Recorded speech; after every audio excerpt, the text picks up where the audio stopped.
दोस्तों, किसी भी युद्ध को जीतने के लिए महान ज्ञान के साथ साथ अस्त्रों की भी आवश्यकता होती है और उन्हीं अस्त्रों में से एक है धनुष। आज हम आपको कुछ ऐसे धनुर्धर के बारे में बताएंगे जिनमें देव, उनके अवतार और कई ऐसे योद्धा शामिल हैं जो महाभारत के बेहतरीन धनुर्धर कहलाते हैं। पहले नंबर पे है भीष्म पितामह। सदा ब्रह्मचारी और शादी ना करने की भीष्म प्रतिज्ञा लेकर इन्हें इच्छा मृत्यु का वरदान प्राप्त हुआ। गंगा के पुत्र भीष्म ने खुद परशुराम से विद्या ग्रहण करी और ऐसे ऐसे शस्त्रों का ज्ञान ग्रहण किया जिसने उन्हें अजय बना दिया था। वो हर अस्त्र चलाने में माहिर थे और साथ ही एक बहुत अच्छे धनुर्धर भी थे। केवल अपने धनुष की प्रत्यंचा की ध्वनि से ही वो विपक्षी सेना का संहार कर देते थे। उनके पास ब्रह्मास्त्र से लेकर नारायण और शिव जी का पशुपतास्त्र भी था, जिनमें से उन्होंने सिर्फ ब्रह्मास्त्र का ही उपयोग किया था, वो भी परशुराम जी पर। दरअसल कुरुक्षेत्र में ये लड़ाई भीष्म पितामह और परशुराम जी के बीच उस समय लड़ी गई थी जब कौरव और पांडव का जन्म भी नहीं हुआ था। खास बात ये है कि भीष्म परशुराम के शिष्य हैं। ये कहानी तब की है जब भीष्म ने काशीराज की 3 पुत्रियों का जबरन हरण कर लिया और उन्हें अपने भाई विचित्र वीर्य से विवाह करने के लिए विवश कर दिया। अंबिका और अंबालिका का विवाह तो विचित्र वीर्य से कर दिया गया, लेकिन उनमें से एक बहन अंबा ने बताया कि वो शाल्वराज के साथ प्रेम करती है, इसीलिए विवाह नहीं कर सकती। ये सुन भीष्म ने उन्हें राजा शाल्व के पास भेज दिया। हालांकि शाल्व राजा ने ये कहकर अंबा से विवाह करने से इनकार कर दिया कि वो हर कर लाई गई स्त्री से विवाह नहीं कर सकते। अंबा ने बार बार शल से प्रार्थना करी, लेकिन वो नहीं माने। फिर अंबा को ये विचार आया कि ये सारी परेशानियों की जड़ भीष्म ही हैं, इसीलिए वो दोबारा भीष्म के पास पहुंची और कहा क्योंकि उन्होंने उनका हरण किया है और इसी वजह से शल्व ने उनसे विवाह करने से इनकार कर दिया, तो अब उन्हें ही यानी कि भीष्म को ही उनसे विवाह करना होगा। भीष्म ने ये कहते हुए इसे टाल दिया कि उन्होंने विवाह नहीं करने की प्रतिज्ञा ली है। इसके बाद अंबा रोते हुए परशुराम के पास गई और सारी बात बताई। अंबा की बात सुनकर वो भीष्म से युद्ध के लिए तैयार हो गए। भीष्म और परशुराम के बीच 23 दिन तक हुआ ये भयंकर युद्ध। गुरु और शिष्य के रिश्ते वाले दोनों महारथी इसके बाद कुरुक्षेत्र पहुँचे और भयंकर युद्ध शुरू हो गया। दोनों ही बहुत बलशाली थे। कभी परशुराम का पलड़ा भारी हो जाता था तो कभी भीष्म का पलड़ा भारी पड़ता। इस युद्ध का कोई परिणाम नहीं निकल पा रहा था। दोनों के बीच में 23 दिन तक भयंकर संग्राम चलता रहा। जब दोनों योद्धाओं ने एक दूसरे पर ब्रह्मास्त्र तान दिया, तब नारद मुनि सहित भीष्म की माता गंगा और अन्य ऋषियों के समझौता कराने के बाद ये युद्ध बंद हुआ। नहीं तो 2 ब्रह्मास्त्र के आपस में टकराने से पूरी धरती अस्त व्यस्त हो जाती और इससे पता चलता है कि भीष्म पितामह कितने बड़े धनुर्धारी थे।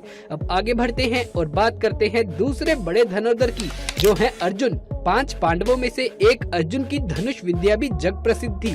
गुरु द्रोण के श्रेष्ठ शिष्यों में से ये एक थे। द्रोण ने अर्जुन को धनुष सिखाते वक्त वचन दिया था कि तुमसे श्रेष्ठ इस संसार में कोई और धनुर्धर नहीं होगा। अर्जुन के धनुष की टंकार से पूरा युद्ध क्षेत्र गूंज उठता था। रथ पर सवार कृष्ण और अर्जुन को देखने के लिए देवता भी स्वर्ग से उतर गए थे, लेकिन अर्जुन से भी श्रेष्ठ कोई था जिसे दुनिया अर्जुन से श्रेष्ठ मानती है। वो कोई और नहीं बल्कि सूर्य पुत्र कर्ण था।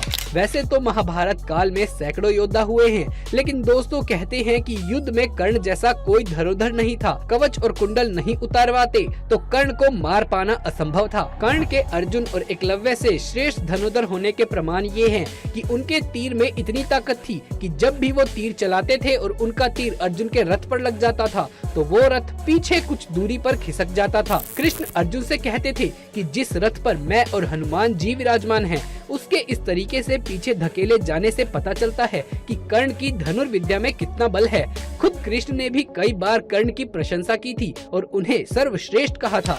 अब बात करते हैं एक ऐसे धनुर्धर की जिसका अंगूठा अगर ना लिया होता तो महाभारत कुछ और ही होती, और वो कोई और नहीं बल्कि एकलव्य है। गुरु द्रोण की मूर्ति बनाकर मूर्ति के समक्ष एकलव्य ने धनुर्विद्या सीखी थी। गुरु द्रोण को जब इस बात का पता चला कि एकलव्य अर्जुन से भी श्रेष्ठ धनुष बाण चलाना सीख गया है, तो उन्होंने एकलव्य से पूछा कि तुमने ये विद्या कहाँ से सीखी। इस पर एकलव्य ने कहा, गुरुवर, मैंने आपको ही गुरु मानकर आपकी ही मूर्ति के समक्ष इस विद्या को हासिल किया है। तब इस बात बात पर द्रोण ने कहा कि तब तो हम गुरु दक्षिणा के हकदार भी हैं। एकलव्य ये सुनकर प्रसन्न हो गया और कहने लगा कि मांगिए गुरुदेव, आप क्या मांगना चाहते हैं। द्रोण ने कहा कि मुझे तुम्हारे सीधे हाथ का अंगूठा चाहिए। अर्जुन को दिए वचन की रक्षा के लिए ही उन्होंने एकलव्य से उसका अंगूठा मांग लिया था और एकलव्य ने भी बिना किसी सवाल जवाब के अपना अंगूठा काटकर गुरु द्रोण को दे दिया था। कहा जाता है कि एकलव्य अंगूठा बलिदान करने के बाद भी नहीं रुका और बिना अंगूठे के ही धनुर्विद्या में कुशलता प्राप्त करता रहा। आज के युग में आयोजित होने वाली सभी तीरंदाजी प्रतियोगिताओं में अंगूठे का प्रयोग नहीं होता है। इसमें अंगूठे के पास वाली 3 उंगलियों का प्रयोग किया जाता है। इसीलिए एकलव्य को आधुनिक तीरंदाजी का जनक भी कहा जाता है। प्रचलित कथाओं के अनुसार एकलव्य श्री कृष्ण को शत्रु मानने वाले जरासंध के साथ जाकर मिल गया था।